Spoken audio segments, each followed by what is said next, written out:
Welcome to the session on shell variables. In this session, we will be learning about how to print the variables that are defined and made available in the shell that we are using in the terminal environment.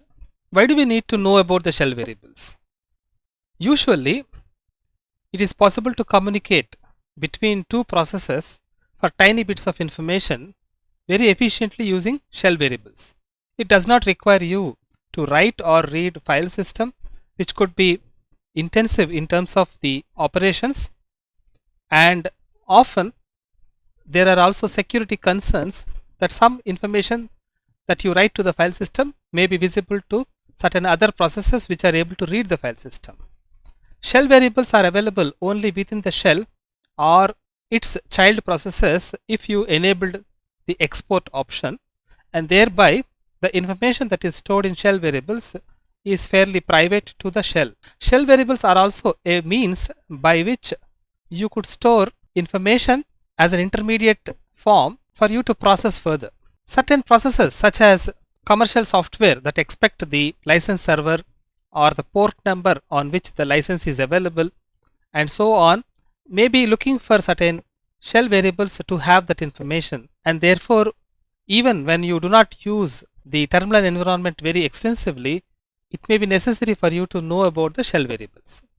So to be able to find out what are the variables defined in the shell, what are the values that they contain, how to define those variables and modify them would be part of our exercise, and today we will see how to just display what are the variables that are available for us in the shell. In this session, we will be extensively using the command echo. The echo command prints out the value of a shell variable or a string that is supplied on the command onto the screen.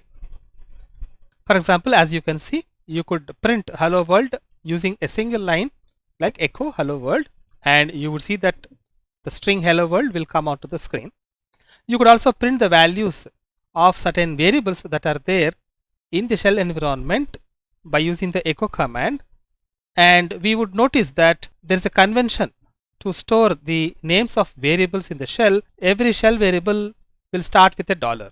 There are certain frequently used shell variables such as the username, the home directory, the host name or the name of the machine on which this particular shell is running, and the present working directory, which will keep changing its value as you keep navigating through the file system. So the path variable contains a list of directories which will be searched for when you type a command. So there are certain commands available such as printenv or env or set, which can help you see what are all the shell variables that are already available and defined in the shell that you are using. There are some special shell variables such as the $0, which will give you the name of the shell, and then $, which will give you the process ID of the shell. We will see what does it mean by a process ID shortly. And then $, which will give you the exit code of the program which just executed. $- will tell you what are the flags that were set while launching the bash shell that you are using currently. We will also see certain process control whereby you could run a program in the background and then you can bring it again back to the foreground. You could run a command while also being able to go on to use the shell. You could also list what are the programs that are running in the background using the jobs command. You could see what are the programs that are hogging the memory or CPU utilization in your computer, and it is refreshed every second. You could look at it using the top command. You could kill some processes which are owned by you using the kill command. So we would actually start exploring the job control starting with the special shell variable $. When it comes to the program exit codes, it is a matter of convention that the exit code should convey in what way the program has ended. An exit code like 0 would convey that the program has been successfully executed, and that is universal. It would evaluate to true if you were to use it as a Boolean variable while checking whether the command has successfully executed or not. And values 1 or above are used to convey certain amount of failure in running that program.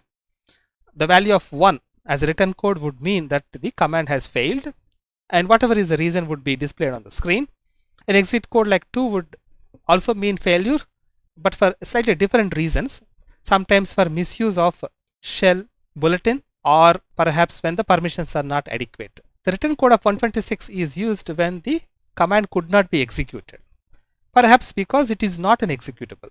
And if you try to run a command and it could not be located within the list of directories specified by the path variable, then you would have an error code which is 127. The exit code of 130 is used when the program that was running in the foreground has been killed using the Control C operation. If a process exited because it was killed by using the kill command using the option -9, then it would have an exit code of 137. If the exit code happens to be more than 256, then the modulo value with 256 would be reported as the exit code, so that the exit code is always having a value between 0 and 255.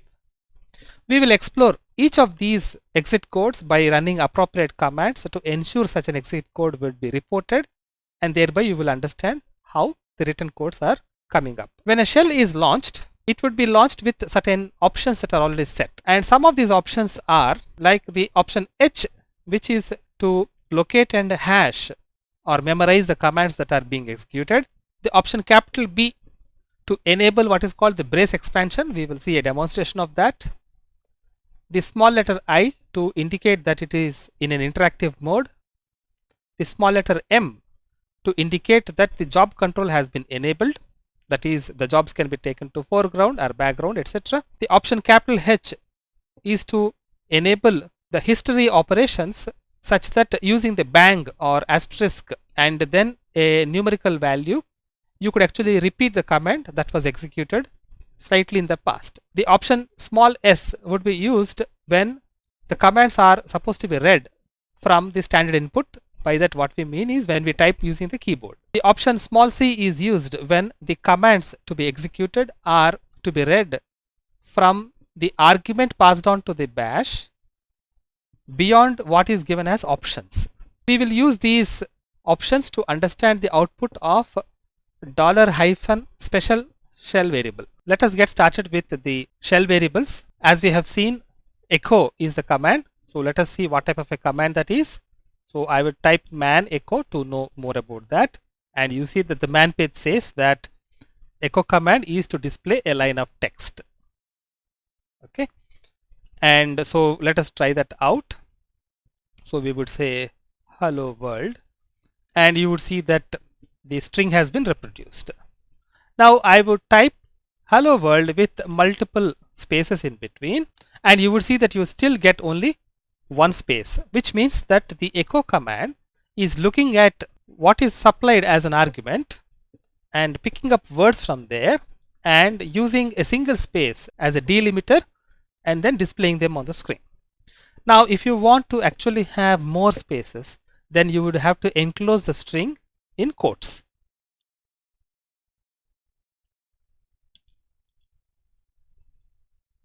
So you can now see that the number of spaces that we gave has been kept intact. So it actually is a lesson that the echo command, when it is applied with an argument that does not contain the quotes, then it would actually treat the words as separate values, which would be taken as a list, and then they will be displayed with one space between them, and therefore if you provide multiple spaces, then they will be ignored. What happens when you do not match the quotes properly?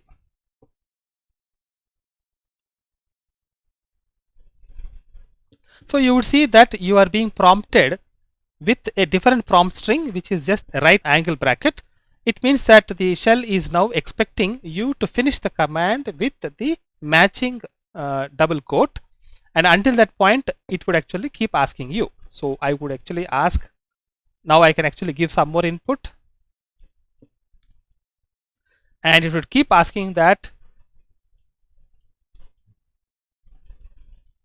So I close the single quote, but that doesn't help because we have started a double quote and we have to finish the double quote. And now you see that the command has been completed, but meanwhile you have noticed that the string, the entire string has been read, and you have all the 4 lines coming up onto the screen. So this is also a lesson to learn two things. One is that you can in fact enter a multi-line input to the echo command. In case the shell was expecting you to complete the command, it would prompt you on every new line using the right angle bracket until you complete the command as per the quotes that are matching. So let us try with the single quotes, and they would also work.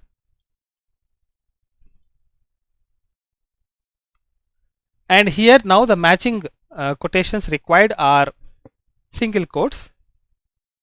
So I would actually finish the double quote, but that doesn't finish the command.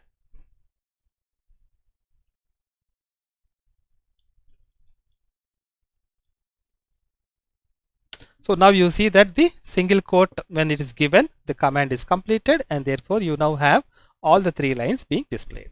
So which means that whatever is the first quote that you started, that has to be finished, and along the way if you have opened another pair of quotes, that doesn't matter. So let us clear the screen now. So the echo command that way is very nice in reproducing whatever text that you are giving, either it is single line or multi-line. And usually in a shell script, you would actually use it to display lines of text that would help in documentation. For example, you may want to have a command which would actually display a line. Sometimes you may want to give some comments.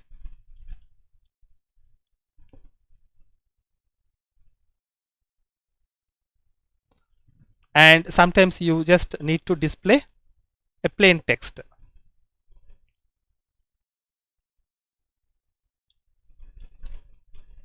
Okay, so you could use the echo command like the printf command in C language liberally. Let us clear the screen now.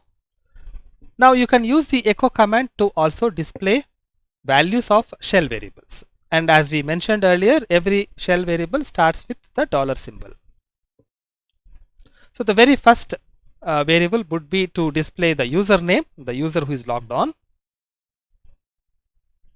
And you would see that the username is displayed on the screen. You could also enclose the shell variable within double quotes, and it would be interpreted and then displayed. What happens if you use it in the single quotes? You see that the string that we gave was displayed as it is, but it was not interpreted to give you the value of that particular shell variable, which means now you see the difference between the single quotes and double quotes. Within the double quotes, any string that comes with a dollar will be interpreted as a shell variable, and if a value is available for that, that value will be substituted and then printed. And if you have the same thing in a single quote, then it is not going to be interpreted. So you could also mix certain other strings along with the shell variables within the double quotes.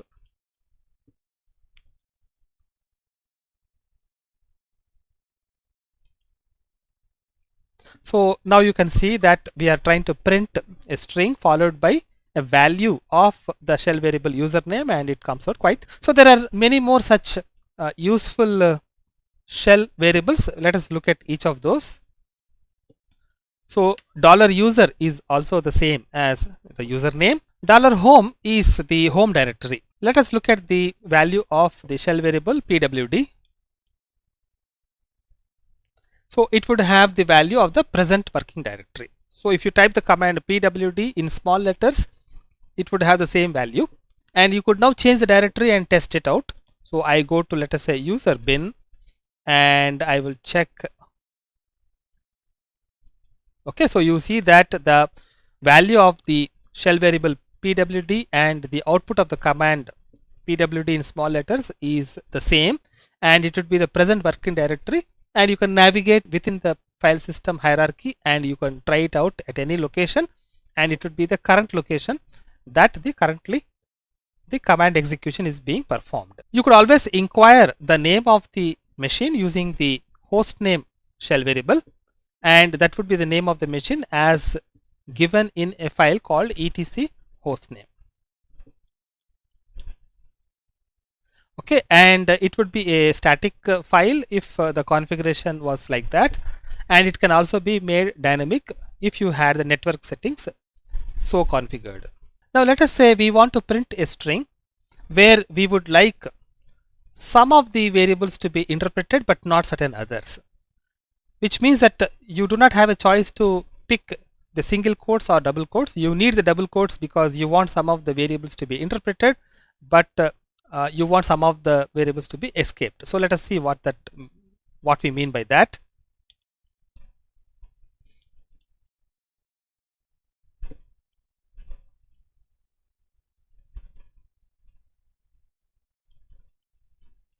So in this particular command, you see that the host name and the user variables are both interpreted, and I would like to interpret only one of them for whatever reason. So we will realize that very shortly. So let us see how that is possible.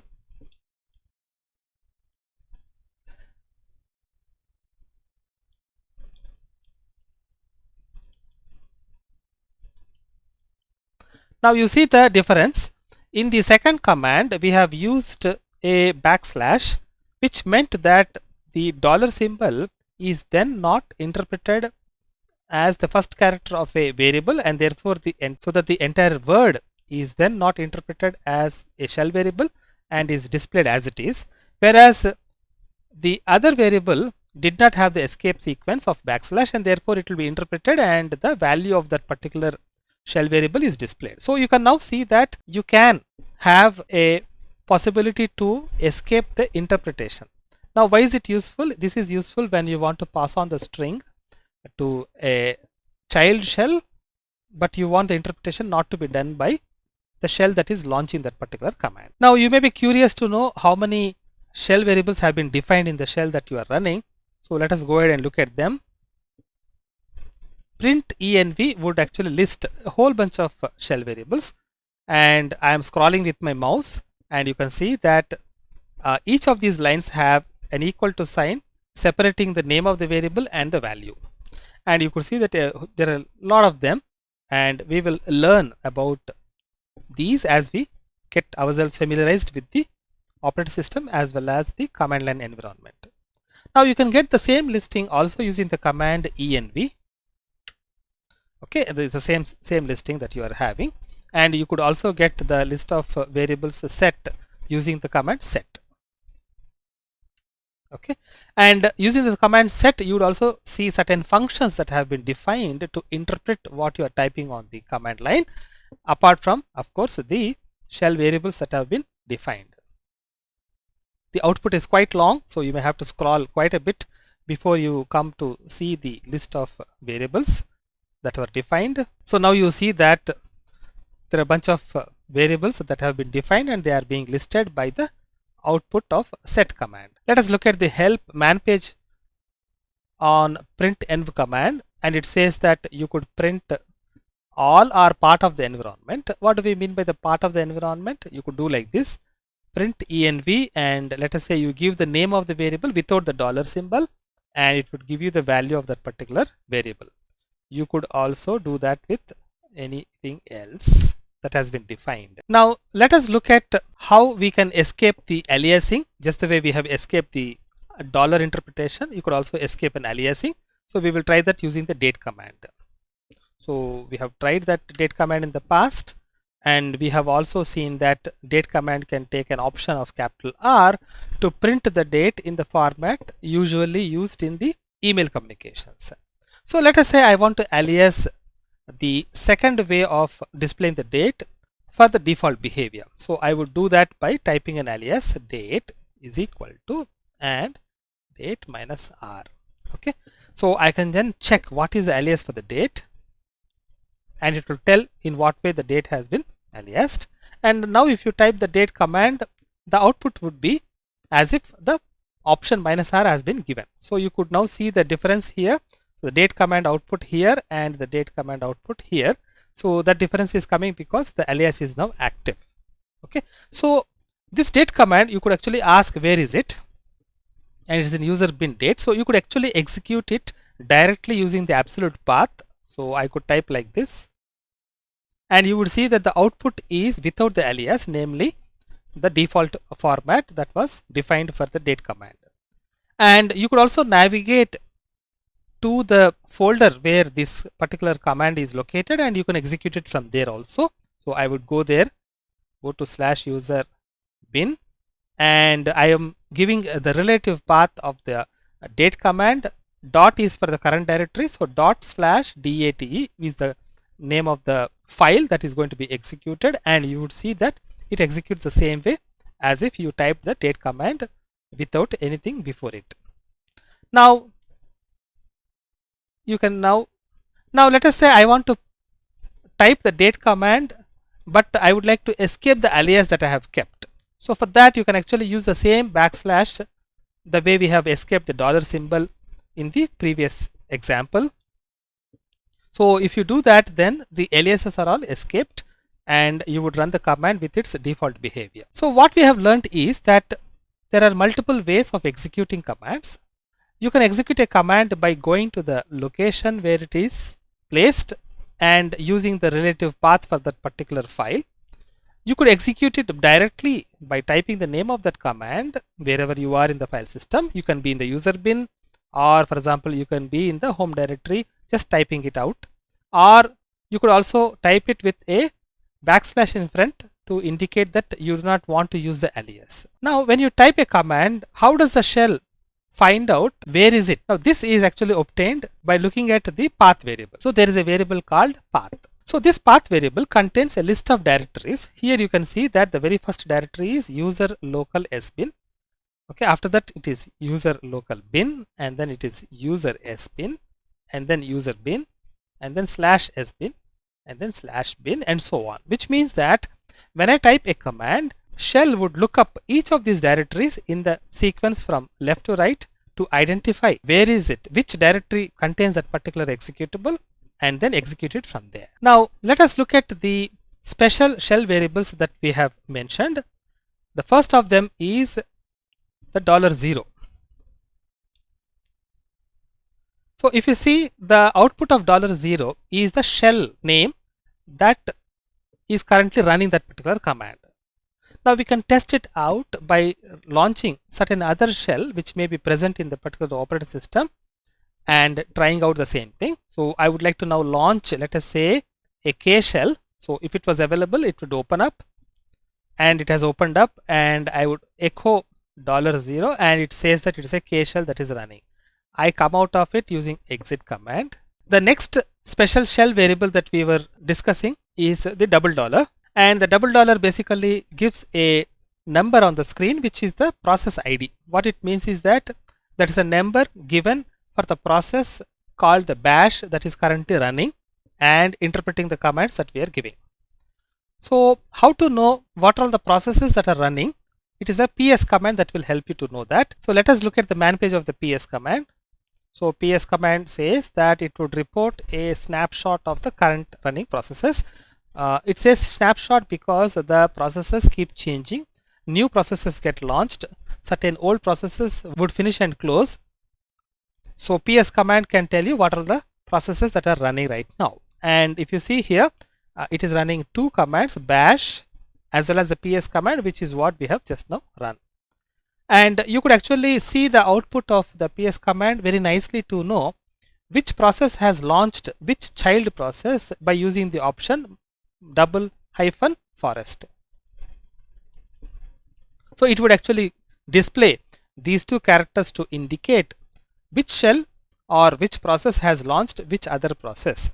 And the integers that are placed in the first column under the header PID are the process ID numbers. So when you type echo $, the number that you get is the same thing as what is listed against the bash process when you run the ps command. Now that brings us to the discussion about the ps command. You can actually see what are all the processes running in the operating system right now by using ps and options like -ef, and you would see that a whole bunch of processes are running. And if you scroll up, and you would see that the very first PID is assigned to a command which is basically the init. So that is the very first process that was running. And if you see PPID header, that is a parent process ID. So which means that which process ID started this particular process is what is listed. So if you look at the process ID 3, it was launched by the parent with a process ID 2, and that means that RCU underscore GP process was launched by a process called kthread-d. So like that you can actually identify which process has launched which other process. So the parent IDs are available for you to help with that. Now the ps command with the -f would actually give you the parent ID, and you could also see that the ps-f command has the process ID x8615, and it is launched by a parent 3423, and 3423 is a process ID of a command bash, which is a shell. So you can actually see how the child process and the parent process can be identified using the output of the ps command. So some of the important options for ps are ps-f to see the parent ID also, ps-e to see all the processes that are running, and you could combine them both, ps-ef to list the parent ID as well as all the processes that are running currently in the operating system. And you could also have the option --forest to see what are the processes that are running in a way that is easy for a novice user to identify.